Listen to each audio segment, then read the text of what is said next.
आज हम आचार्य चाणक्य की जो कोटेशंस हैं उसकी डेप्थ में चलेंगे और डीपली समझने की कोशिश करेंगे कि वो किस तरीके से सोचते थे। तो उनका जो पहला और सबसे फेमस कोट है वो है, अधिक सीधा साधा होना भी अच्छा नहीं है। सीधे वृक्ष पहले काट लिए जाते हैं और टेढ़े मेढ़े बच जाते हैं।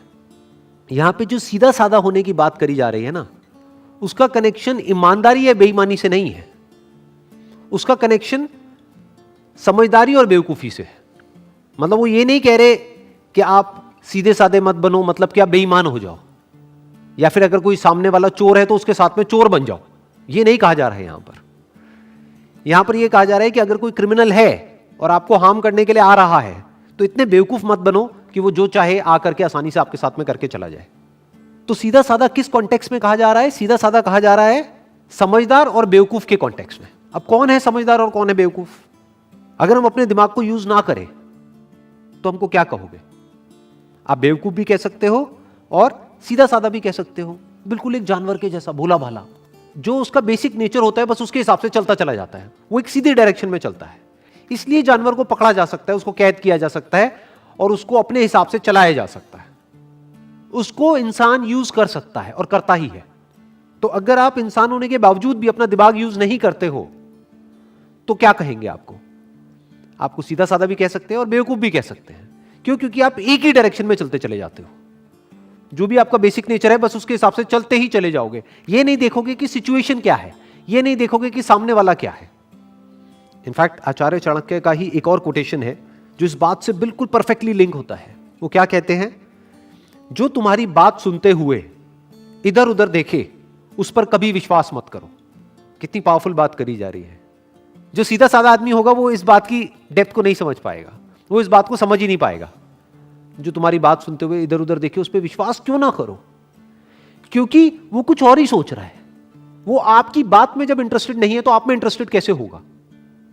उसका इंटरेस्ट सिर्फ इसमें है कि जो वो चाहता है वो फटाफट से कैसे हो जाए, चाहे उसमें आपका नुकसान भी हो जाए तब भी उसको फर्क नहीं पड़ता है।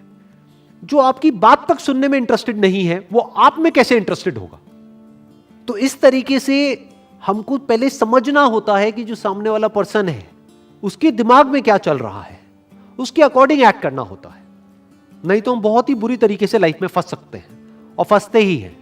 जैसे कि एक जानवर फंस जाता है एक आदमी के जाल में, ऐसे ही जो सीधे साधे लोग होते हैं, यानी जो अपना दिमाग नहीं लगाते हैं, वो फंस जाते हैं ऐसे लोगों के जाल में जो बिल्कुल शिकारी के जैसे होते हैं, जिनका काम ही यही होता है कि जो लोग सीधे साधे हैं किसी तरीके से उनको फंसा दिया जाए, किसी तरीके से उनको बेवकूफ बना दिया जाए। तो अगर इन शिकारियों से आपको बचना है तो आपको टेढ़ा होना पड़ेगा। टेढ़ा मतलब बेईमान नहीं, टेढ़ा मतलब समझदार होना पड़ेगा। समझदार मतलब क्या? कि आपका माइंड किसी भी सिचुएशन की दोनों साइड्स को देख सके, दोनों पहलुओं को देख सके, तो आपको कहेंगे आप समझदार हो, नहीं तो आप बेवकूफ हो। तो टेढ़े का मतलब क्या? कि वो अडैप्ट कर जाते हैं, वो बदल जाते हैं सिचुएशंस के अकॉर्डिंग। और सीधे का मतलब क्या? कि जो नहीं बदलते हैं, जो खुद को चेंज करने के लिए तैयार नहीं है। और इसको इस तरीके से भी आप कह सकते हो कि सीधे का मतलब क्या? कि जो सीख नहीं रहा है, जो भी कुछ उसके साथ पास्ट में हुआ है वो सीख नहीं रहा है, यानी कि एक ही गलती को बार बार कर रहा है। उसी को तो हम बेवकूफ कहेंगे ना। गलती करना मतलब बेवकूफी नहीं, एक ही गलती को बार बार करते रहना वो बेवकूफी है। और समझदार किसको कहेंगे? जो ना सिर्फ अपनी गलतियों से सीखे बल्कि दूसरों की गलतियों से भी सीख जाए, वो समझदार है।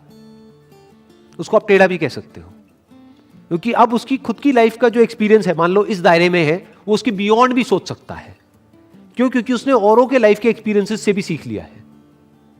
नेक्स्ट कोट इज, भय को नजदीक ना आने दो। अगर ये नजदीक आए तो इस पर हमला कर दो, यानी भय से भागो मत, इसका सामना करो।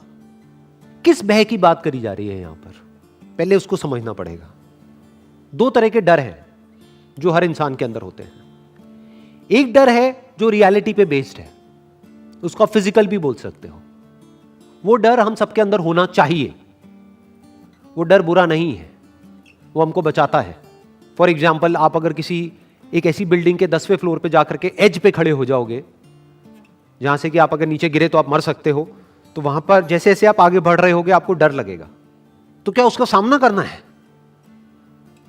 क्या बिल्कुल एज पे जाकर के खड़े हो जाना है जहां पे कि अगर हल्की सी भी गलती हो या हल्की सी भी हवा चले तो आप नीचे गिरो और मरो, ये बात करी जा रही है?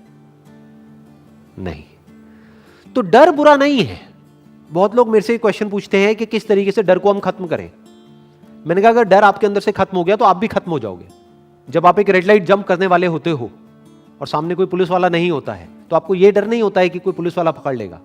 आपको यह डर होता है, आप चारों तरफ देखते हो कि कहीं कोई बस तो नहीं आ रही फुल स्पीड में, तो आपके अंदर एक डर है कि कहीं मैं मर ना जाऊं। तो एक है जो रियलिटी पे बेस्ड है, तो उसकी बात यहां पर नहीं हो रही है कि उस पर हमला कर दो। यहां पर किसकी बात हो रही है? Psychological fears. आपकी अपनी कुछ इमेजिनेशंस हैं, उससे आप डर रहे हो। और अगर आप ध्यान से ऑब्जर्व करोगे 90% जो फियर्स हमारे अंदर होते हैं वो साइकोलॉजिकल होते हैं। माइंड अपने आप ही एक किसी भी सिचुएशन की वर्स्ट साइड को देख लेता है या वर्स्ट सिचुएशन को इमेजिन करने लग जाता है और खुद ही उससे डरने लग जाता है। आजकल इसका सबसे अच्छा एग्जांपल है कि आपको कोई भी बीमारी हो, छोटी से छोटी भी, आप गूगल पे जाकर के सर्च करो, वो बीमारी खत्म होगी जाकर के कैंसर पे, तो अब आप डर रहे हो कि कहीं मुझे कैंसर तो नहीं है। अब इस डर का क्या इलाज है कि बैठे बैठे डरते मत रहो, जाकर के अपना टेस्ट करा लो। तो बहुत सारे हमारे डर ऐसे होते हैं जो साइकोलॉजिकल होते हैं, उससे नहीं डरना है। उसकी बात करी जा रही है कि अगर उस तरह का कोई डर लगे तो उस पर हमला कर दो। फॉर एग्जाम्पल, आपको अपनी क्लास में, आप किसी स्कूल में हो या कॉलेज में हो, एक प्रेजेंटेशन देनी है और उससे आपको डर लग रहा है, तो आपके अंदर से क्या आएगा? जब आप डरते चले जाओगे, चल यार जिस दिन मेरी प्रेजेंटेशन है उस दिन छुट्टी मार लेता हूं, छोड़ना कौन जाएगा। तो ये कहा जा रहा है कि ये हरकत मत करो, क्योंकि ये डर आपका साइकोलॉजिकल है, ये किसी रियलिटी पे बेस नहीं है। ऐसा नहीं है कि आपकी प्रेजेंटेशन में थोड़ी सी गलती आपसे हो गई तो आपको मार दिया जाएगा या आपको स्कूल या कॉलेज से बाहर निकाल देंगे। तो आपका जो डर है वो साइकोलॉजिकल है। और एक बार अगर डर गए, एक बार कोई भी साइकोलॉजिकल डर आपके अंदर आ गया तो वो डर धीरे धीरे धीरे धीरे बढ़ने लग जाता है। फिर वो डर एक सिचुएशन तक नहीं रहता है, आपकी लाइफ के हर एस्पेक्ट पे वो रिफ्लेक्ट होने लग जाता है। लेकिन अगर उसी वक्त आप उसका सामना कर लो और उसको वहीं पे खत्म कर दो तो हमेशा के लिए वो डर आपके अंदर से गया। तो डर का क्या इलाज है? Action, immediate action. For example, आपके अंदर पानी का डर है, डूबने का डर है, तो शुरुआत करो ना कम गहरे पानी से। गहरे पानी से दूर रहो, कोई बात नहीं, बट उसको फेस करो। अगर नहीं आती है स्विमिंग और पानी का इतना ही डर है तो तैरना सीख जाओ। इससे क्या होगा? आप सिर्फ तैरना नहीं सीखोगे। आपको लग रहा है आपको सिर्फ पानी में तैरना आ रहा है, अरे ना भाई, आपको जिंदगी में तैरना आ रहा है। क्योंकि जिस तरह से आपने यहां पर अपने डर को कॉन्कर किया, फ्यूचर में भी अगर कोई सिचुएशन आएगी तो आपको पता होगा कि अपने डर को कॉन्कर कैसे करना है। यानी कि अगर कोई भी किसी भी तरह का साइकोलॉजिकल डर आपके अंदर आए तो छोटे से छोटा स्टेप उठाओ और उस डर को वहीं पे जड़ से खत्म कर दो और धीरे धीरे उस स्टेप को बड़ा करते चले जाओ। तब तक बड़ा करते चले जाओ जब तक कि वो जो आपका एक्शन है वो उस डर से बहुत बड़ा ना हो जाए। नेक्स्ट कोट इज, गलत दिशा में बढ़ रही भीड़ का हिस्सा बनने से बेहतर है सही दिशा में अकेले चले। In more than 99% of the cases भीड़ गलत डायरेक्शन में ही बढ़ रही होती है। भीड़ यानी कि मासेस, वो सही डायरेक्शन में कभी बढ़ ही नहीं सकते। क्यों? क्योंकि मासेस एक्ट कैसे करते हैं, कभी सोचा है? वो एक्ट करते हैं पास्ट के बेस पे, ये हुआ था तो ऐसा ही होना चाहिए। तो अगर आप एक ऑर्डिनरी लाइफ चाहते हो तो भीड़ का हिस्सा बन सकते हो, उसमें कोई बुराई नहीं है। लेकिन अगर कुछ एक्स्ट्रा ऑर्डिनरी करना चाहते हो तो उसके लिए भीड़ से अलग चलना ही पड़ेगा, there is no other way. तो क्या कहा जा रहा है कि गलत दिशा में बढ़ रही भीड़ का हिस्सा बनने से बेहतर है सही दिशा में अकेले चले। तो गलत दिशा क्या है और सही दिशा क्या है? हम बिजनेस की बात करें या जॉब्स की बात करें, किसी भी काम की बात करें, गलत दिशा क्या है और सही दिशा क्या है? गलत दिशा वो है जहां पर डिमांड कम हो, जो भी आप काम कर रहे हो उसकी, आपके प्रोडक्ट्स की, आपकी सर्विसेज की, या आपकी, अगर आप एक जॉब कर रहे हो तो आपकी डिमांड, जहां पर डिमांड कम हो और सप्लाई बहुत ज्यादा हो। तो कंपटीशन ज्यादा हो गया, कंपटीशन ज्यादा हो गया तो स्ट्रेस ज्यादा हो गया। तो ये क्या है? गलत दिशा। सही दिशा क्या है? जहां पर डिमांड बहुत ज्यादा हो, सप्लाई बहुत ही कम हो, तो आपको रिटर्न भी ज्यादा मिलेगी। डिमांड ज्यादा, सप्लाई कम, यानी जरूरत है वो काम करने वाले लोगों की, लेकिन बहुत ही कम लोग हैं जो अभी उसमें एक्सपर्ट हैं, या अभी उसमें क्वालिफाइड है, या अभी उसमें प्रोफेशनल है। बहुत ही कम लोग हैं। तो इन कम लोगों की डिमांड बहुत ज्यादा रहेगी और सप्लाई बहुत ही लिमिटेड रहेगी। क्यों? क्योंकि भीड़ से कुछ अलग कर रहे हैं। इनफैक्ट जो ये गलत दिशा है जिसमें भीड़ आगे बढ़ रही होती है, वो हमको सही लग रहा होता है, लेकिन 10-20 साल बाद जाकर के समझ आता है कि ये गलत था, लेकिन तब तक बहुत देर हो चुकी होती है। और मजे की बात क्या है, ये जो सही दिशा है ये हमको आज गलत लग रही होती है, हमें भी, हमारे आसपास में लोगों को भी, लेकिन फ्यूचर में जाकर के समझ आता है कि ये तो सही दिशा थी। एक तरफ सिक्योरिटी है, सिक्योरिटी कहां है? भीड़ के साथ में।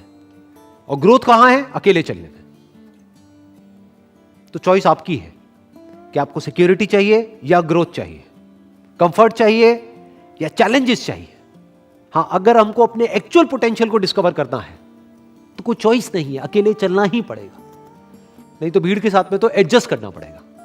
भीड़ के साथ में आपको उनकी चाल को मैच करना पड़ेगा। जैसे भेड़ चाल होती है तो ना आप तेज चल सकते हो ना धीरे चल सकते हो, उन्हीं की चाल को मैच करना पड़ेगा।